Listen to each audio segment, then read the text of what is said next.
This is a continuation of my two previous films about the time that my father spent in the Dutch Navy before and during the whole of World War II. Both films addressed his period on the Hr.Ms. Johan Maurits van Nassau. This ship played an important role in the defense of the Afsluitdijk when the Germans invaded the Netherlands on the 10th of May 1940. Sadly, the Johan Maurits was bombed by a German Stuka and sank off the coast of North Holland when part of the Dutch Navy made efforts to escape to England.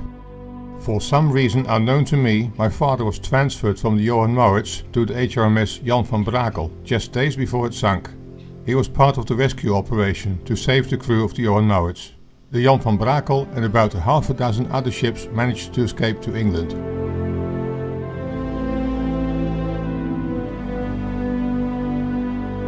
My father briefly served on the Hr.Ms. Westerland, the depot of mine layers, Hr.Ms.Medusa and the Hr.Ms. Douwe Aukes, before being transferred to the brand new Hr.Ms. Sweers on the 1st of May 1941. The Hr.Ms. Sweers was built as one of 4 destroyer ships, torpedojager in Dutch, in the new Gerard class, by the Koninklijke Maatschappij de Schelde at Vlissingen. Its keel was laid on the 26th of November 1938 and launched on 16th of March 1940, as seen here. On that date, the Sweers was not much more than a hull.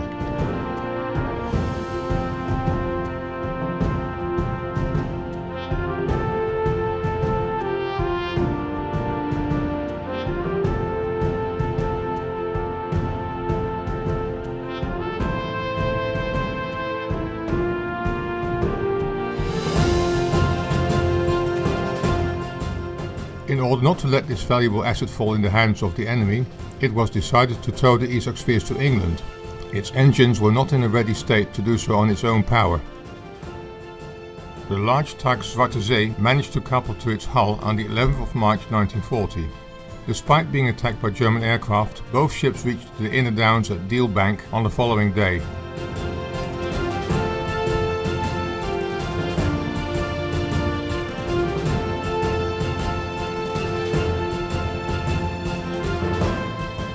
Subsequently, the Sweers was towed further west via Spithead to Portsmouth. Sometime later it is towed to a wharf in Southampton in order to be completed as a destroyer. After completion, the Sweers was equipped with 4 Bofors 40mm machine guns, 4 12.7mm machine guns, 2 quad 53cm torpedo launch tubes, 4 depth charge bombers and 4 British-made 10.2cm guns. The ship was also equipped with 3 radar installations. The crew would consist of 194 heads. Eventually the ship was commissioned on the 29th of May 1941.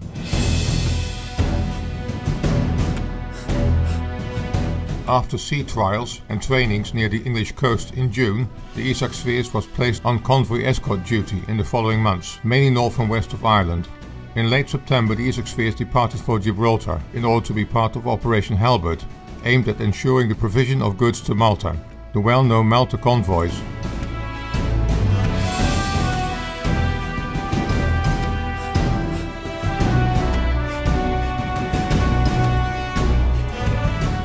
Malta was of extreme strategic value to the Allied forces in order to serve as the base for the supply of goods, including weapons to the Mediterranean fleet and air forces.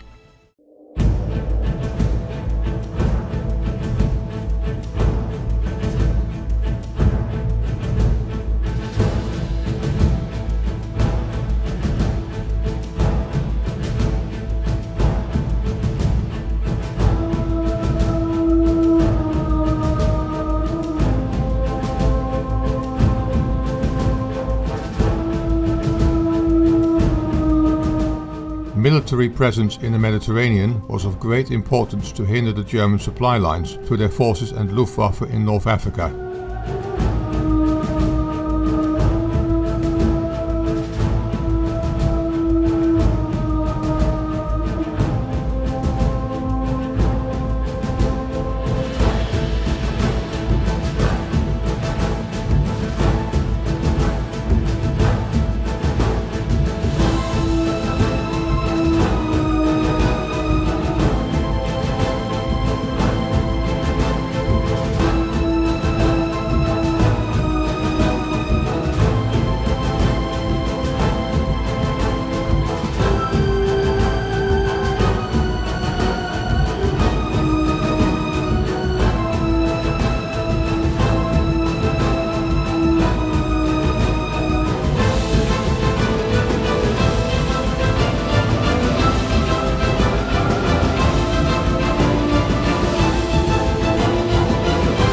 participated in this convoy were among other the British Hr.Ms. Nelson, Hr.Ms. Hermione and the famous aircraft carrier Hr.Ms. Ark Royal.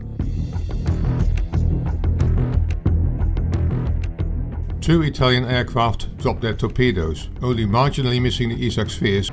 I can remember my father telling how scary it was to watch the torpedo bubble lane getting closer and closer. Subsequently, a fierce battle between three waves of attacking aircraft and the fleet took place, during which Hr.Ms.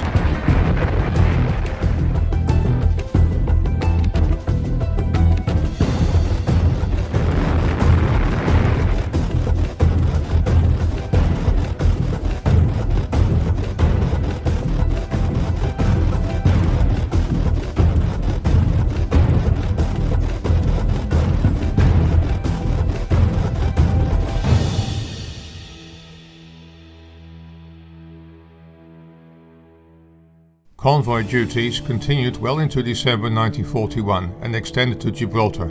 Many more details about this period can be found in a nice book about the Isaac Sweers by Van Suren Publishers in Amsterdam. The convoys extended to the east of the Mediterranean, whereby the Isaac Sweers visited Port Said and Alexandria in Egypt, here on archive footage.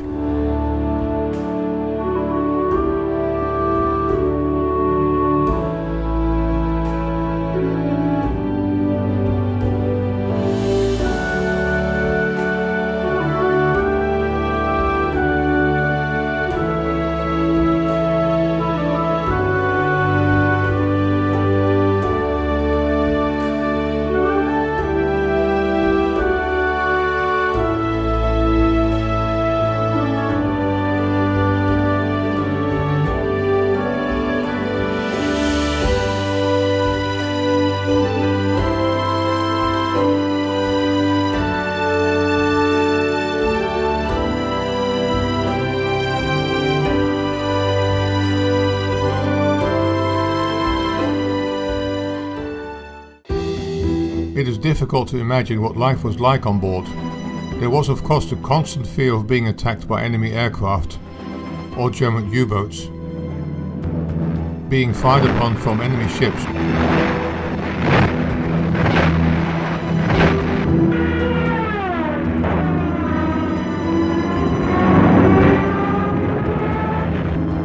Or bombarded by enemy aircraft.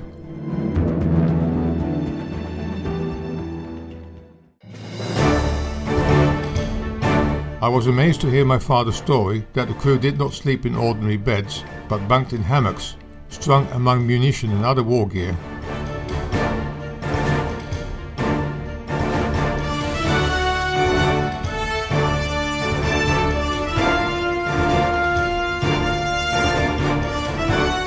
Daily life followed a regular pattern to best ability according to the circumstances. There was amusement on board as well, and as I recall my father telling me that at least the food on board was always good.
The crew sometimes got the opportunity to go ashore in foreign harbours, called passagieren in Dutch.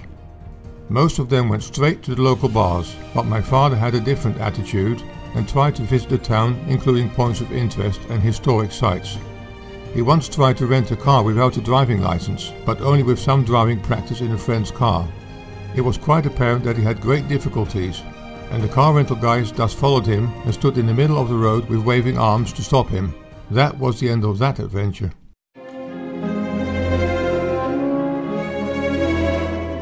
Here is some rare footage of the Hr.Ms. Isaac Sweers, designated G83, in action. The G indicates that this Dutch Navy vessel is under British command. Its prefix Hr.Ms. meaning Hr.Ms. being incorporated in the British Navy as H.N.M.S. or H.N.L.M.S. meaning Her Netherlands Majesty's ship, at the time Queen Wilhelmina.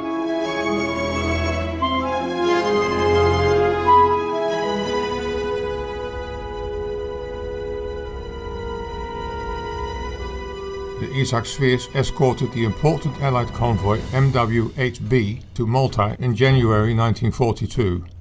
During this mission, the British fighter Hr.Ms. Gurkha was torpedoed on the 12th of January 1942. The crew of the Isaac Sweers managed to drag the Gurkha out of the burning oil and took all 240 survivors on board. These photographs, taken by my father, are the only existing images of this event. The Isaac Sweers landed the British crew at Tobruk and was so fast that on the 18th of January it was able to rejoin the convoy that managed to reach the port of Valletta safely.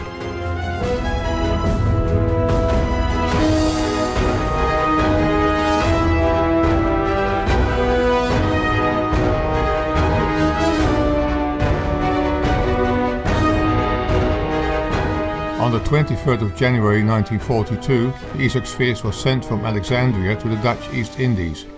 They feared the Japanese invasion of Java and Sumatra.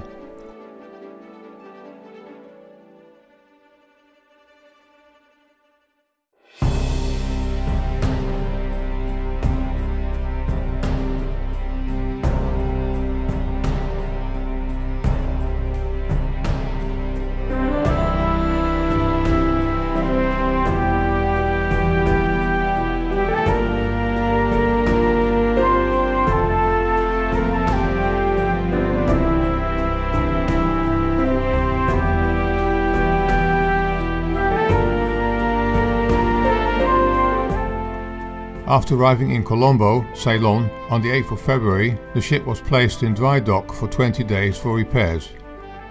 The crew had a great time visiting the interior of Ceylon.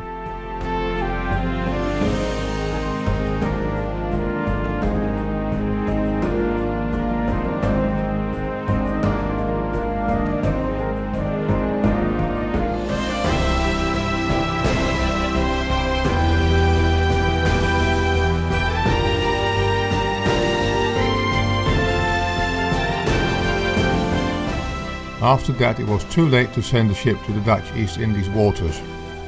The Allied Dutch fleet stationed there was defeated in the Battle of the Java Sea on the 27th and 28th of February 1942.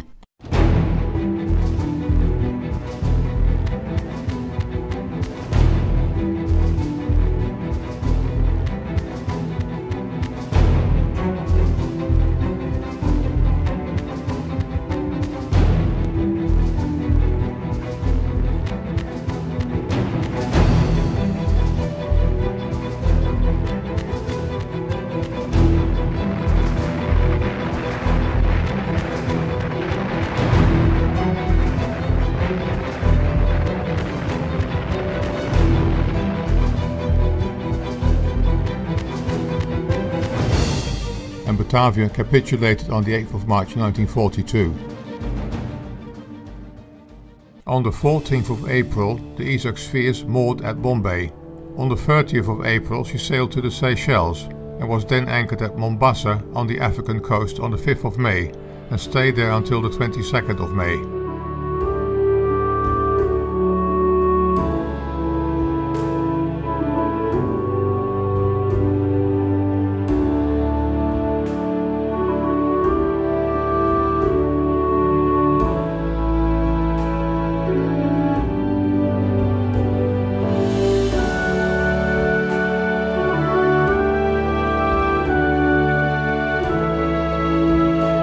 On the 23rd of May 1942, the Isaac Sweers departed from Mombasa on the east coast of Kenya for a long journey around South Africa, via the west coast of Africa up north to Gibraltar. On the way passing Durban on the 27th of May, Simonstown just south of Cape Town on the 30th of May, and Freetown in Sierra Leone about a week later.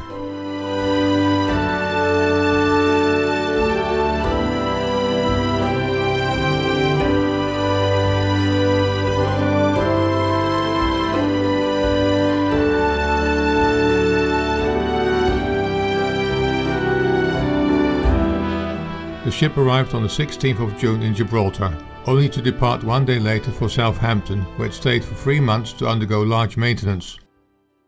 Once back into service, it was part of various events, among other the escort of the famous aircraft carrier Hr.Ms. Furious to Gibraltar.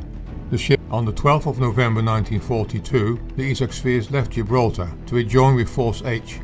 The next day at 0:15 in the morning, the fate of the Sweers was sealed as it got attacked by German U-boat U-431. 2 torpedoes hit the ship, the second killing most of the officers who were asleep.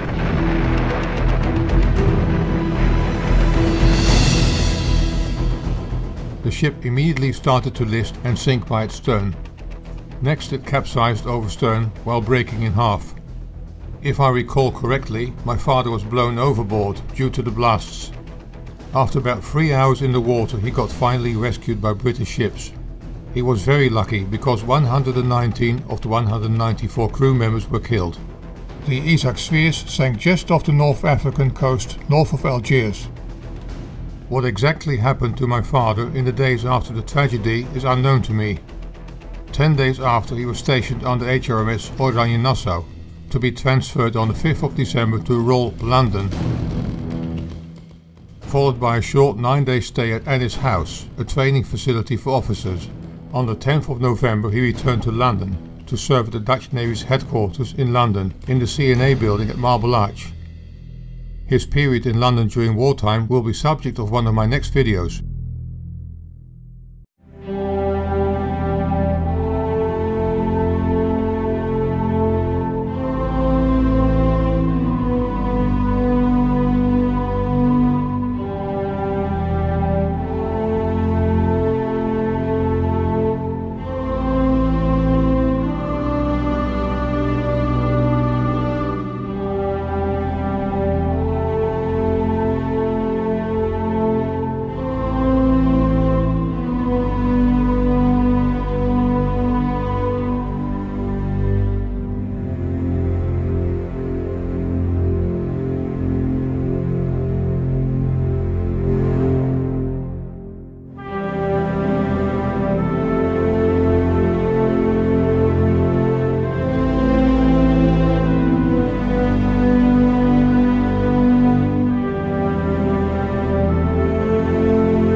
Thanks for watching, and don't forget to subscribe to my channel